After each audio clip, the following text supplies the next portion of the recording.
আসসালামু আলাইকুম, it's Mehedi another new video.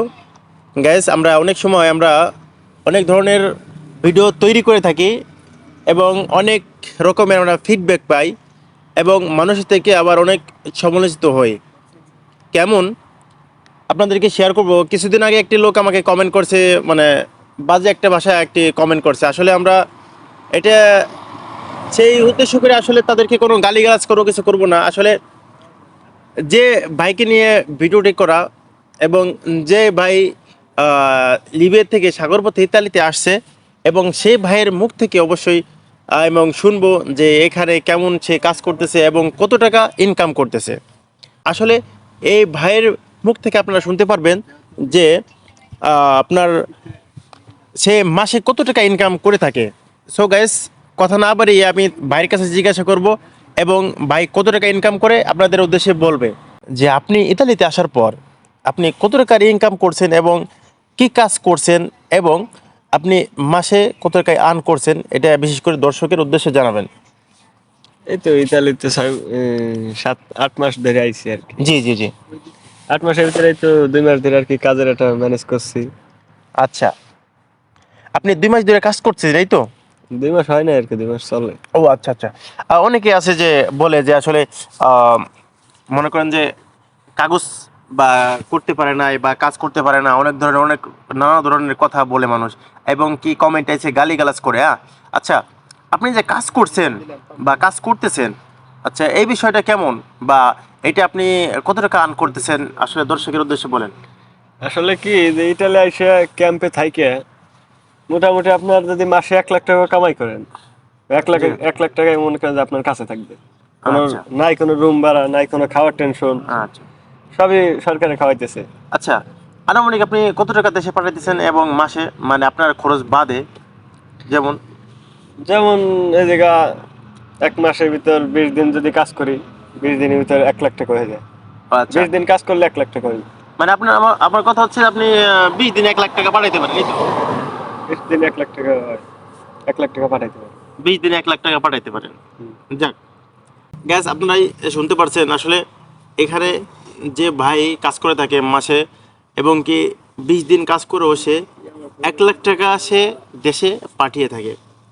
এবং যারা ইতালিতে আসছে অনেকে কাজ পায় না, অনেকে বলে কাজ নাই, অনেকে ক্যাম্পে থেকে বলতেছে যে আমরা কাগজ পাইতেছি না। আসলে বিষয়টা হচ্ছে ইতালিদের ক্যাম্পের অবস্থান হচ্ছে মানুষ ক্যাম্পে থাকে। এই ক্যাম্পের বিষয়টা হচ্ছে যে মানে যে কোনো ক্যাম্পের একটা রুলস আছে। যেমন অনেক ধরনের অনেক ক্যাম্প রয়েছে এবং রুলস আছে, ক্যাম্প থেকে বের হওয়া যায় না। আমাদের ক্যাম্পটা অনেক সুন্দর, যেটা আছে আমরা রুম থেকে বের হয়ে আমরা কাজ করতে পারি। আমাদের ফ্ল্যাট বাসা। আমাদের হচ্ছে ফ্ল্যাট বাসা, মানে 6 জনের একটা রুম দিয়েছে ওখানে, মানে তান্ত কোনো লোক নাই, অনেক কোনো লোক নাই। এবং মাসে যে মানুষ বলে 2 লাখ টাকা কামাই করে, 5 লাখ টাকা কামাই করে, আসলে এই বিষয়টা হচ্ছে যখন আপনি ইতালিতে আসবেন, বাহা জানবেন না, কোনো কিছু জানবেন না, আপনি ভাই কিভাবে আপনি 2 লাখ টাকা কামাই করবেন এবং কিভাবে আপনি 5 লাখ টাকা ইনকাম করবেন। আর যারাই বিশেষ করে মানে বর্তমান সময়ে ইতালির অবস্থাটা এমন হয়ে যাচ্ছে যে বর্তমান মানুষ আসলে কাজ সহজে পাচ্ছে না। মানে এই বিষয়টা মনে রাখবেন, কাজ কিন্তু সহজে পাচ্ছে না।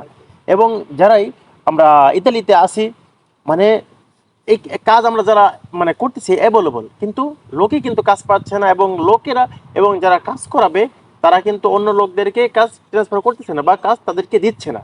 এর উদ্দেশ্য হচ্ছে যে কারণ ইতালিতে আপনি যখন আপনার ডকুমেন্ট না মিলবে তখন পর্যন্ত কিন্তু আপনি কোনো কাজ করতে পারবেন না। দেখা যায় যে আপনি সুন্দরভাবে লিবিয়া বা অন্য অন্য সাগর পথে আপনি আসছেন, আসার পর দেখা যায় একটি ক্যাম্পে উঠছেন, ওই ক্যাম্পে আপনার কাগজ দিচ্ছে না। অনেকে আছে আমাদের পিছনে যারা আছে তারা কিন্তু আজ 1 বছর হয়ে যায় কিন্তু তারা কাগজ পাচ্ছে না।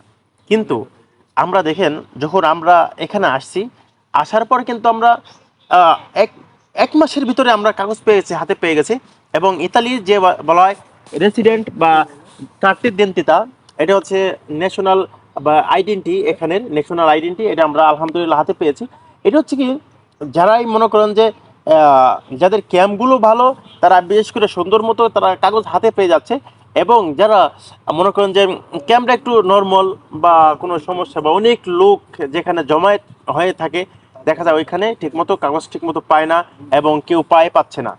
সো গাইজ, এটি হচ্ছে আজকের ভিডিও এবং আসলে বিষয়টা কেমন, ইতালিতে যারা এই কাগজ আছে তারা ঠিকঠাক মতো কাজ করতেছে, আর বিশেষ করে যারা অলস, যারা কাজ করতে চায় না, তাদের কাছে ভাই নানান বাহানা, কারণ কাজ পাচ্ছি না, এই পাচ্ছি না, সেই পাচ্ছি না, এটা হচ্ছে তাদের মানে নানান ধরনের বাহানা। আপনি কাজ কাজ করবেন, মিলান যান, কাজের অভাব নাই, কমতে আসেন, কাজের অভাব নাই, লুমাজুতে যান, কাজের অভাব নাই, কাজ কিন্তু আপনাকে ডাকছে। কিন্তু সো গাইস, আজকের মতো এখানে শেষ করে দেবো, এবং যারা ভিডিওটি দেখছেন সবাইকে অনেক ধন্যবাদ, এবং ভিডিওটি যদি ভালো লাগে অবশ্যই লাইক শেয়ার কমেন্ট করবেন। আর অবশ্যই ভিডিওটি যারা দেখতেছেন, বিশেষ করে ইতালিতে যারা আছেন, ধৈর্য ধরেন, এবং যাদের কাগজ হয় নাই, ইনশাল্লাহ কাগজ হয়ে যাবে, পরবর্তী সময় ইনশাল্লাহ কাজ পেয়ে যাবেন। এবং কি অনেক লোক কাগজ ছাড়াও কাজ করতেছে, আপনারা ধৈর্য সহকারে থাকেন, এবং ভালো কিছু আপনাদের জন্য অপেক্ষা করছে। তো ভালো থাকবেন। আজকের মতো ভিডিও এখানে শেষ করে দিচ্ছি। আল্লাহ হাফেজ।